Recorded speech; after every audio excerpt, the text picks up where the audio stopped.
హల్లెలూయా! దేవునికి స్తోత్రం. దేవుడైన యేసు ప్రభువారు ఈరోజు మనకు పరిశుద్ధ గ్రంథం నుంచి ఇస్తున్న వాగ్దానము ఫిలిప్పీలకు రాసిన పత్రిక 3వ అధ్యాయం 3వ వచనం. ఎందుకనగా శరీరమును ఆస్పదం చేసుకొనక దేవుని యొక్క ఆత్మ వలన ఆరాధించుచు క్రీస్తు యేసునందు అతిశయపడుచున్న మనమే సున్నతి ఆచరించు వారము. సో ఈరోజు వాగ్దానం కనుక చూసుకుంటే ఇక్కడ అపోస్తలుడైన పౌలు మనకేమని చెప్తున్నారు, మనము దేవుడైన యేసు ప్రభువారి నామాన్ని నమ్మి మనము మన శరీరాన్ని కాకుండా దేవుడైన యేసు ప్రభువారు ఇచ్చిన పరిశుద్ధాత్మను మనము ఆచరిస్తూ ఆయన చెప్పిన ప్రతి ఒక్క విషయాన్ని మనం వింటూ ముందుకు సాగితే మనమే అసలైన సున్నతి పొందిన వారము, అంటే మనమే అసలైన దేవుని యొక్క సంతానము. సో సున్నతి పొందిన వారందరూ అంటే అబ్రహాం సంతతి వారందరూ దేవుడైన యేసు ప్రభువారి కుమారులు అని దేవుడైన యేసు ప్రభువారు చెప్పారు మనకు పాత నిబంధనలో.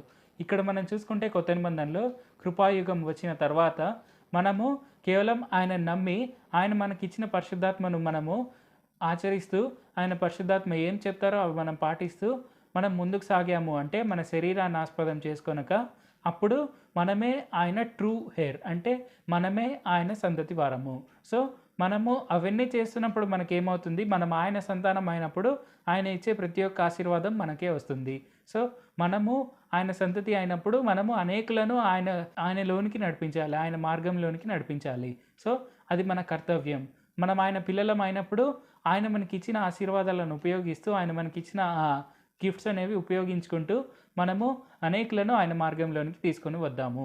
మనము శరీరాన్ని ఎప్పుడూ ఆస్పదం చేసుకొనక మనము అనేకులను తీసుకొని వచ్చేటప్పుడు కూడా మనం ఎప్పుడు మనం చేశాము అన్నట్టు అనుకోకుండా, అలాగే మనం ఏది చేసినా కూడా దేవుడైన యేసు ప్రభువారి నామం పేరిట అది ఆయన నామం పేరిటనే అవుతుంది. మనలో ఏమీ లేదు, మన శరీరం ఉత్త మట్టే. సో అది మనం గుర్తుపెట్టుకొని ముందుకు సాగాలి. మనం ఆయన నామాన్నే ఆస్పదం చేసుకొని ఆయన నామంలోనే కాన్ఫిడెన్స్ కలిగి ఉండి మనం ముందుకు సాగుదాం. ప్రార్థించుకుందాం.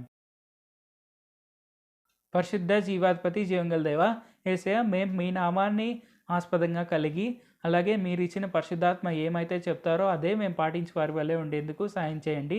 మేము ఎప్పుడు మా శరీరాన్ని ఆస్పదం చేసుకొనక మేము ఎప్పుడు మీతోనే ఉండేలాగున సాయం చేయండి.